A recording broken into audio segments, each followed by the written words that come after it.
Discuss చేద్దాం. భరత్, ప్రధానిగా 12 ఏళ్లు పూర్తి చేసుకున్న మోడీ పాలనకు ప్రజలు ఇచ్చే అతిపెద్ద మార్క్ అంటే ఏం చెప్తారు? సో 12 సంవత్సరాల్లో ముందు మనం అచీవ్మెంట్స్ ఏంటి, ఫెయిల్యూర్స్ ఏంటి.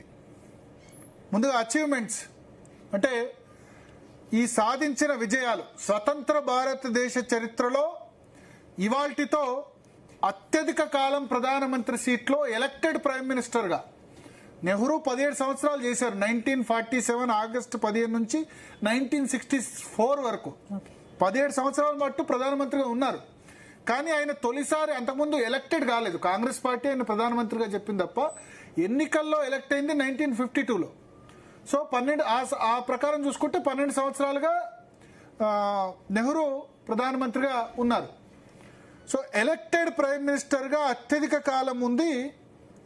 అత్యధికంగా చూసుకుంటే మనకు నరేంద్ర మోడీ నెహ్రూ రికార్డును బదలు కొడుతున్నారు. అట్లాగే ఎన్డీఏ 3 గవర్నమెంట్ కూడా 12 సంవత్సరాలు కంప్లీట్ చేసుకుంటుంది. సో ఈ 12 సంవత్సరాల్లో మెయిన్గా మనం చూద్దాం సక్సెస్, ఫెయిల్యూర్స్. సక్సెస్ ఏంటంటే అన్నిటికంటే ముందు, ఇంతకుముందు అసలు రాజీవ్ గాంధీ చెప్పేవాళ్ళు 100 రూపాయలు పేదలకి పంచితే గనక వాళ్ళ దాకా రీచ్ అయ్యేందుకు 15 రూపాయలు మాత్రమే రీచ్ అవుతుంది అనేవాళ్ళు. ఎందుకు? మధ్యలో మిగిలిన వాళ్ళు 85 రూపాయలు మింగేసేవాళ్ళు. కారణం ఏంటి? బ్యాంక్ అకౌంట్స్ లేవు. ఇప్పుడు మీరు ఏది చేసినా, ఏ స్కీమ్ చేసినా 100కు 100% రీచ్ అవుతుంది. ఎట్లా? Bank accounts. మోడీ అధికారంలోకి రాగానే మొట్టమొదట చేసింది ఏంటంటే జన్ ధన్ యోజన అని చెప్పి ప్రతి పేదవాళ్ళు కూడా బ్యాంక్ అకౌంట్ ఓపెన్ చేసేలా చేయగలిగారు. ఎన్ని కోట్ల బ్యాంక్ అకౌంట్లు? 52 కోట్ల బ్యాంక్ అకౌంట్లు చేసి దాన్ని ఆధార్ కార్డుకు అనుసంధానం చేశారు. ఇప్పుడు పిఎం కిసాన్, ప్రధానమంత్రి కిసాన్ లేదా రైతు బంధు పథకం కేసీఆర్ ప్రవేశపెట్టాడు. ఎట్లా వేస్తున్నారు ప్రభుత్వ స్కీమ్స్? ఇదివరకు ఏం జరిగేది? నగదు రూపంలోనో వేరే రూపంలో డిస్ట్రిబ్యూట్ చేస్తే అధికారులు మింగేసేవాళ్ళు. పెన్షన్స్ ప్రతి నెల 2000 రూపాయల పెన్షన్ తెలంగాణ గవర్నమెంట్ ఇస్తుంది, ఆంధ్రప్రదేశ్ గవర్నమెంట్ 4000 ఇస్తుంది. మధ్యలో వాళ్ళు నొక్కేసేవాళ్ళు. ఇప్పుడు డైరెక్ట్గా పెన్షన్స్ కానీ ఏది చేయాలన్నా సరే, పిఎం కిసాన్ కానీ, రైతు బంధు కానీ, రుణమాఫీ కానీ, ఏ వెల్ఫేర్ స్కీమ్ చేసినా 100కి 100% లబ్ధిదారులకు ఎట్లా జరుగుతుంది? జన్ ధన్ యోజన అని పెట్టి 52 కోట్ల బ్యాంక్ అకౌంట్లు తెరిపించారు. దీనివల్ల దేశంలో ఉన్న ప్రభుత్వాలు, కేంద్ర రాష్ట్ర ప్రభుత్వాలు వేసే డబ్బు డైరెక్ట్గా బెనిఫిషియరీకి చేరుతుంది, లబ్ధిదారుడికి చేరుతుంది. మధ్యలో మింగేసేది పోయింది. సో రాజీవ్ గాంధీ ఏదైతే చెప్పారో 100 రూపాయలు పేదల కోసం ఇస్తే 15 రూపాయలే పోతున్నాయి, మధ్యలో వాళ్ళు 85 రూపాయలు తింటున్నారన్న దాన్ని జన్ ధన్ యోజన ద్వారా మొదటిసారే క్లియర్ చేయగలిగారు. ఇక రెండవది achievement GST, goods and service tax. 2017-18లో చేపట్టిన జిఎస్టీ అన్నది గేమ్ చేంజర్. ఇంకా పూర్తి స్థాయిలో ఇంప్లిమెంట్ చేస్తే బాగుండేదేమో. అంటే ఆల్కహాల్ కానీ, అంటే తర్వాత పెట్రోలియం ఉత్పత్తులను కానీ జిఎస్టీ పరిధిలోకి తీసుకొస్తే బాగుండేది. బట్ రాష్ట్ర ప్రభుత్వాలు వాళ్ళ ఆదాయం తగ్గుతుందని అంగీకరించలేదు.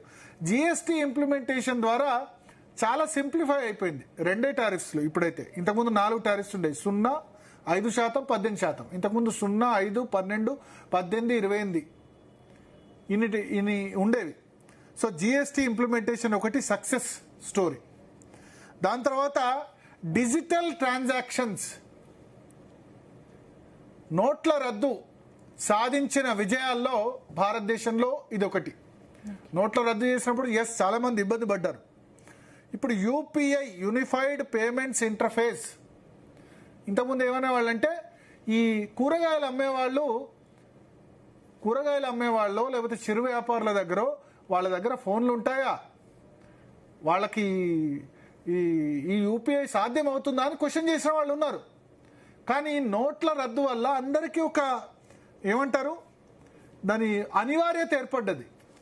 ఇప్పుడు మీరు కూరగాయల వ్యాపారి దగ్గరకు పోయినా, చిరు వ్యాపారి దగ్గరకు పోయినా నోట్లు క్యారీ చేయాల్సిన అవసరం లేదు. ఏం చేస్తున్నారు? వెళ్ళి గూగుల్ పేనో లేకపోతే ఫోన్పేనో చేస్తున్నారు. సో గతంలో 2016లో ఇది 2 మిలియన్ ట్రాన్సాక్షన్స్ ఉండే, అంటే 20 లక్షల ట్రాన్సాక్షన్స్ ఉంటే ఇప్పుడు నెలకి 22 బిలియన్స్, అంటే 2200 కోట్ల ట్రాన్సాక్షన్స్ గూగుల్ పే ద్వారా లేకపోతే ఫోన్పే ద్వారా అవుతున్నాయి. దీని ద్వారా నగదుకు సంబంధించిన లావాదేవీలు తగ్గి డిజిటల్ ట్రాన్సాక్షన్స్ పెరిగాయి.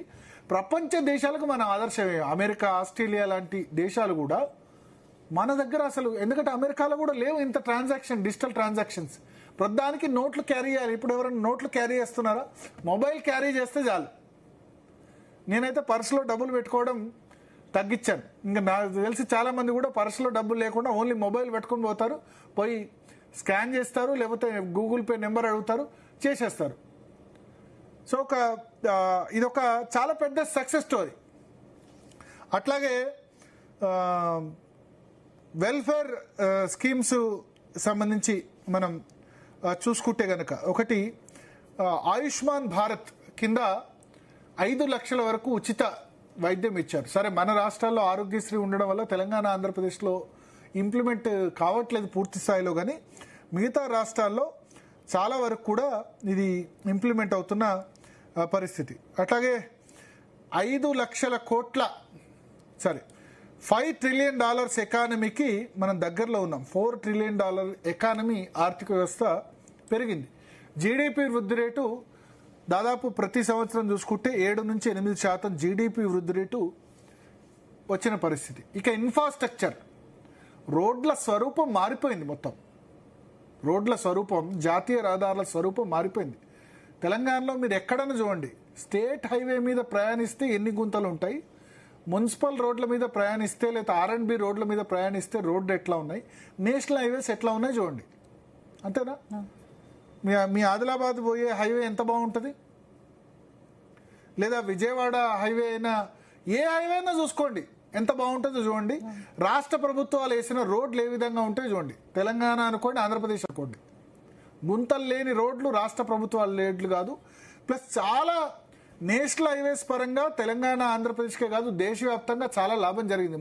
మొన్న కూడా మంచిర్యాల నిజామాబాద్ హైవే 7,500 కోట్ల రూపాయలతో కరీంనగర్ వరంగల్ హైవే కంప్లీట్ అవుతుంది. మంచిర్యాల నిజామాబాద్ హైవే, ఇటువంటివన్నీ కూడా చాలా అవుతున్నాయి.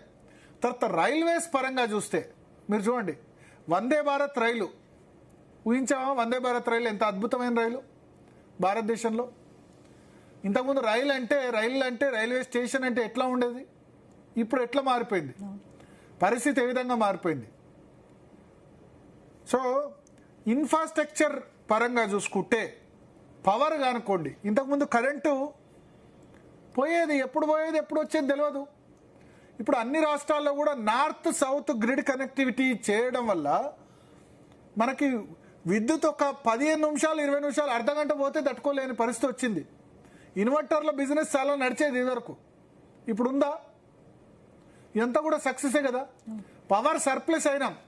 సోలార్ పవర్ చూడండి, మనం సోలార్ పవర్ గతంలో యూనిట్కు 12 రూపాయలు అయ్యేది, ఇప్పుడు సోలార్ పవర్ యూనిట్కు 2 రూపాయలకు రూపాయికి వచ్చేసింది. కొన్ని సమయాల్లో ఫ్రీగా కూడా సోలార్ పవర్ అమ్మేందుకు సిద్ధంగా ఉన్నారు పగటిపూట.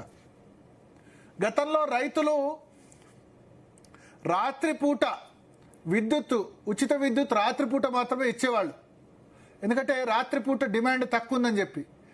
రైతులు పాపం పాము కాట్లు తేలికాట్లకు గురయ్యేవాళ్ళు, లేదా కరెంటు షాకులు వచ్చేవి రాత్రిపూట చీకట్లో. ఇప్పుడు పగటిపూటనే విద్యుత్ వస్తుంది. దీనికి కారణం solar power, wind power revolution. America, China తర్వాత, అమెరికాను కూడా మనం సర్పాస్ చేసామట సోలార్ పవర్లో. చైనా తర్వాత మన నెంబర్ 2 సోలార్ పవర్, విండ్ పవర్లో ఉన్నాం. ఇంతకుముందు బొగ్గు ద్వారా మాత్రమే ఉత్పత్తి అయ్యేది. సో ఇటువంటివి చాలా ఉన్నాయి. ఎలక్ట్రానిక్స్ మ్యానుఫ్యాక్చరింగ్, ఇంతకుముందు మేక్ ఇన్ ఇండియా, చిన్న ఈ సెల్ ఫోన్ కూడా యాపిల్ ఫోన్లు అయినా, లేకపోతే వివో అయినా, రియల్మీ అయినా, ఏ ఫోన్లు అయినా కూడా మన దేశంలో తయారయ్యి కావు, చైనాలో, కొరియాలో తయారై వచ్చాయి. ఇప్పుడు మాత్రం మేడ్ ఇన్ ఇండియా. సరే, కంపెనీలు వేరే దేశాలే కావచ్చు, మేక్ ఇన్ ఇండియా భారతదేశంలో తయారవుతున్నాయి. 2 లక్షల కోట్ల నుంచి ఎలక్ట్రానిక్స్ మ్యానుఫ్యాక్చరింగ్ 12 లక్షల కోట్లకి చేరింది. మన దేశంలో యాపిల్ ఫోన్స్ తయారు చేసి వేరే దేశాలకి ఎగుమతి చేస్తున్నారు. యాపిల్ కంపెనీ అమెరికాది కావచ్చు, కానీ మన దేశంలో తయారు చేసిన ఫోన్లని వేరే దేశాలకి ఎక్స్పోర్ట్ చేస్తున్నారు. ఇవన్నీ కూడా ఈ గవర్నమెంట్ హయాంలో కీలక జరిగింది. Make in India, digital India, ఆత్మ నిర్భర్ భారత్ ఇవన్నీ జరిగాయి. ఎస్. అండ్ ముఖ్యంగా ఇదేంటి GST నోట్ల రద్దు విషయాలు. ఎస్, నోట్ల రద్దు సంబంధించి కొన్ని ఏమంటారు చెడు ఉంది, మంచి ఉంది. నోట్ల రద్దు సందర్భించి డిజిటల్ మాత్రం అందరూ చేసుకోగలిగారు. అంటే డిజిటల్ ట్రాన్సాక్షన్స్ చాలా పెద్ద సంఖ్యలో పెరిగాయి. పెరగడం వల్ల మనకు మంచి కూడా జరిగిన పరిస్థితి ఉంది. ఎందుకంటే ఆ అనివార్యత కారణంగా అందరూ కూడా అడాప్ట్ చేసుకున్నారు. ఇప్పటికీ అమెరికా, ఆస్ట్రేలియా, యూరోపియన్ కంట్రీస్లో మన యూపీఐ టెక్నాలజీని అడుగుతున్నారు వాళ్ళు. అక్కడ ప్రజల్లో ఇంకా అలవాటు కాలేదు. సో ఇక్కడ ప్రజల్లో ఈవెన్ లో ఇన్కమ్ గ్రూప్స్ కూడా ప్రతి ఒక్కళ్ళకి అలవాటు అయిపోయింది. తర్వాత మొబైల్ 4G 5G కానీ మొబైల్ పెనట్రేషన్ మనది ఏ విధంగా పెరిగింది. ఒక 10-12 సంవత్సరాల క్రితం ఎట్లా ఉండేది, ఇప్పుడు ఎట్లా ఉండేది. డాటా ఇంటర్నెట్ ఏ విధంగా ఉండేది, ఇప్పుడు ఏ విధంగా ఉండేది, డాటా యూసేజ్ కానీ. ఇవన్నీ కూడా ఒక విధంగా చెప్పాలంటే సక్సెస్ స్టోరీస్ అని మనం చెప్పాలండి. చాలా స్టార్టప్స్ వచ్చాయి. ఇన్నోవేషన్, చాలా స్టార్టప్స్. జొమాటో, స్విగ్గీ, ఇంట్లో కూర్చొని తినేస్తున్నాం మనం, వంట వండుకోవాల్సిన అవసరం లేకుండా. ఫ్లిప్కార్ట్, ఇటువంటివన్నీ కూడా చాలా కంపెనీస్ వచ్చాయి. ఇదంతా కూడా స్టార్టప్స్, ఇన్నోవేషన్ ద్వారా మనకు పెరిగిన పరిస్థితి. తర్వాత ఏమంటారు బ్యాడ్ లోన్స్. ఒక విధంగా చెప్పాలంటే బ్యాంకింగ్ సిస్టమ్ వచ్చిన మొదటి 2-3 సంవత్సరాల్లో విజయ్ మాల్యా, లలిత్ మోడీ, నీరవ్ మోడీ అందరూ కూడా బ్యాంకులను ఎగ్గొట్టి వేరే దేశాలకు వారిపోయినారు. అంతేనా? ప్రభుత్వ రంగ బ్యాంకులు తీవ్ర నష్టాల్లో ఉండే. ఐడిబిఐ బ్యాంకు, తర్వాత ఎస్ బ్యాంకు, అన్ని స్కామ్లే.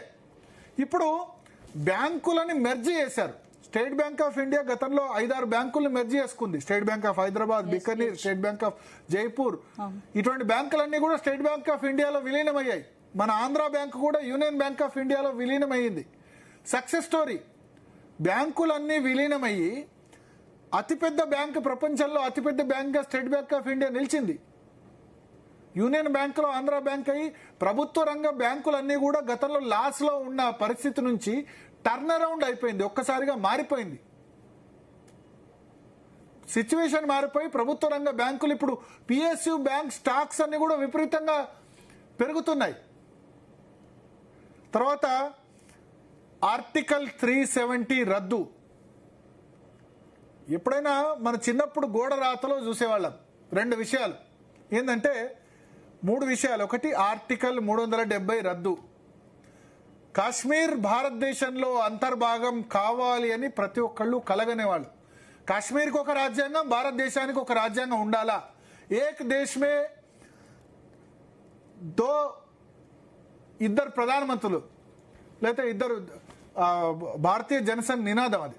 దో ప్రధాన్, దో నిషాన్. కాశ్మీర్కి ఒక జాతీయ జెండా, మనకు ఒక జాతీయ జెండా. ఇవి ఉండాలా వద్దా? ఆర్టికల్ 370 రద్దు అనేది ప్రతి ఒక్క భారతీయుడు కలగన్నది. కాశ్మీర్ భారతదేశంలో అంతర్భాగం అని మనం చూపించగలిగాం. ఆర్టికల్ 370 రద్దు అని వాల్ రైటింగ్స్లో మాత్రమే చూసేవాళ్ళం. ఈ జనరేషన్ మన కళ్ళారా చూసింది. ఇక అందరికీ నచ్చొచ్చు నచ్చకపోవచ్చు, కానీ అయోధ్య ఇష్యూ రిజాల్వ్ అయింది. అయోధ్యలో రామ మందిరం కట్టాలి, రామ జన్మభూమిలో రామ మందిరం కావాలన్నది ప్రతి హిందూ కళ. అది నెరవేరింది. ఎట్లా? అవతల సైడ్ కూడా హట్ కాకుండా. అంటే అది సుప్రీంకోర్టు తీర్పిచ్చింది, మోడీ ప్రభుత్వం ఏం చేస్తుంది అన్నది పక్కన పెడితే, సుప్రీంకోర్టు తీర్పిచ్చినా మోడీ ప్రభుత్వం, కేంద్ర ప్రభుత్వం దానికి చొరవ తీసుకుంది. అఫిడవిట్లో ఖచ్చితంగా చెప్పింది దాని విషయంలో స్టాండ్. బట్ అవతలి వర్గం హట్ కాకుండా, ముస్లింలను కూడా ఒక కించిత్ రక్తం బొట్టు చిందించకుండా రామ మందిరం సాధ్యమైంది. ఇవి 2 అతిపెద్ద ఇష్యూస్ కదా. 1980s నుంచి కూడా రగులుతున్న ఇష్యూస్ కదా ఈ 2 ఇష్యూస్. ఆర్టికల్ 370 కానీ, లేకపోతే మన రామ మందిరం కానీ, ఇవి అతిపెద్ద ఇష్యూస్. రామ మందిరం చూస్తామని చాలా మంది అనుకోలేదు. బట్ అయోధ్య రామ మందిరం ఇప్పుడు కుంభమేళా వెళ్ళి చాలా మంది దర్శనం చేసుకొని వస్తున్నారు. సో దీన్ని కూడా అమికబుల్గా ఎటువంటి ఇబ్బంది లేకుండా మోడీ ప్రభుత్వం రిజాల్వ్ చేయగలిగింది. ట్రిపుల్ తలాక్, ముస్లిం మహిళల ఎంపవర్మెంట్ గురించి, ఇవన్నీ కూడా ఏమంటారు రెవల్యూషన్ కదా. CAA, citizenship amendment act. సరే, సిఏఏ ఇష్యూలో చాలా ఘర్షణలు కూడా జరిగాయి. ఆ విషయంలో చాలా ఇబ్బందులు కూడా ఆరింది. సర్జికల్ స్ట్రైక్స్ పాకిస్తాన్ మీద 2017లో సర్జికల్ స్ట్రైక్స్, 2019 ఫిబ్రవరిలో పుల్వామా అటాక్ తర్వాత మనం ఏమంటారు పాకిస్తాన్లో అక్కడ మనం చేసిన surgical strikes, Abhinandan Vardhaman issue అందరికి గుర్తుండే ఉంటుంది. తర్వాత మొన్న ఆపరేషన్ సింధూర్ మధ్యలో ముగిచ్చారు, లేకపోతే మన వాళ్ళు 5 రాఫెల్ జెట్స్ కూలిపోయాయి అన్నారా? మరి మొన్న అమెరికా ఇరాన్ మధ్యలో, అమెరికా సూపర్ పవర్ కదా, మన దేశ బడ్జెట్ 56 లక్షల కోట్లు అయితే కేవలం అమెరికా రక్షణ శాఖ బడ్జెటే 81 లక్షల కోట్లు ఉంటుంది. అంత పెద్ద అగ్రరాజ్యం అమెరికా ఇరాన్ యుద్ధంలో ఒక 20-25 విమానాలను కోల్పోయింది. మన 5 విమానాలు కోల్పోయినాయని రాహుల్ గాంధీ మిగతా వాళ్ళు క్లెయిమ్ చేసి ఉండొచ్చు. బట్ 5 విమానాలు కోల్పోయింది కానీ శత్రువును మనం దెబ్బ కొట్టగలిగాం కదా ఆపరేషన్ సింధూర్లో. ఇప్పుడు అమెరికా ఏం చేసింది మరి? అంత పెద్ద సూపర్ పవర్ ఇరాన్తో అంటే సంవత్సరాల తరబడి యుద్ధాలు చేసే పరిస్థితి పోయింది. ఇప్పుడు ఇరాన్ యుద్ధంలో అమెరికా విజయం సాధించిందా? మనం కొట్టగలిగాం కదా శత్రువుని. సో ఇటువంటివన్నీ కూడా విజయాలు ఉన్నాయి. ఇక నేను అపజయాల విషయానికి వస్తే, అంటే ఫెయిల్యూర్స్ ఇంకా బాగా చేయాల్సిన విషయంలో నా అభిప్రాయం ఏంటంటే ఇంకా బాగా చేసి ఉండాల్సింది అన్న విషయాలు కనుక మనం చూసుకుంటే కనుక సిబిఎస్ఈ ఎగ్జామ్స్, నీట్ ఎగ్జామ్ 2024లో లీక్ అయింది, 2026లో లీక్ అయింది.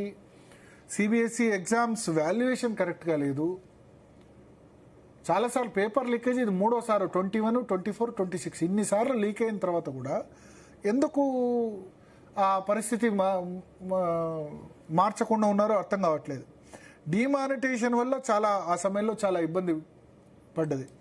సరే, కోవిడ్ సందర్భంగా కొంత మనం ప్రపంచంలో అన్ని దేశాలు సఫర్ అయినాయి. సెకండ్ వేవ్లో చాలా ఎక్కువ మంది చనిపోయారు ఆక్సిజన్ దొరకని కారణంగా. ఆ తర్వాత ఏమంటారు, రైతు వ్యతిరేక చట్టాలు, ఆ ఉద్యమాలు అవి కొంత ఇబ్బంది పెట్టే పరిస్థితి. మణిపూర్లో హింస, మణిపూర్లో వైలెన్స్ జరిగింది. మణిపూర్లో ఇప్పటికి కూడా తెగల మధ్య పోరాటం జరుగుతుంది. లాస్ట్ 3-4 సంవత్సరాలుగా పోరాటం జరుగుతుంది.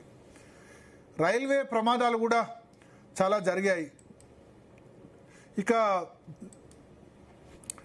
ఉగ్రవాద అటాక్స్ గురించి మాట్లాడితే మోస్ట్ ఆఫ్ ఈ 12 సంవత్సరాల్లో ఉగ్రవాద కార్యకలాపాలు కేవలం జమ్మూ కాశ్మీర్కు మాత్రమే పరిమితమయ్యాయి.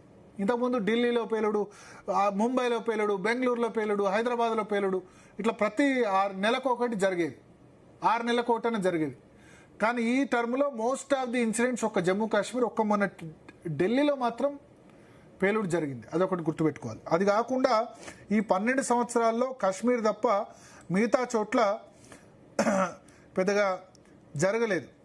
సో రైల్వేకి సంబంధించిన ఇన్సిడెంట్స్ చాలా చోట్ల జరిగిన పరిస్థితి మనకు కనిపించింది. కొంత నిరుద్యోగిత పెరిగిందని చెప్పొచ్చు.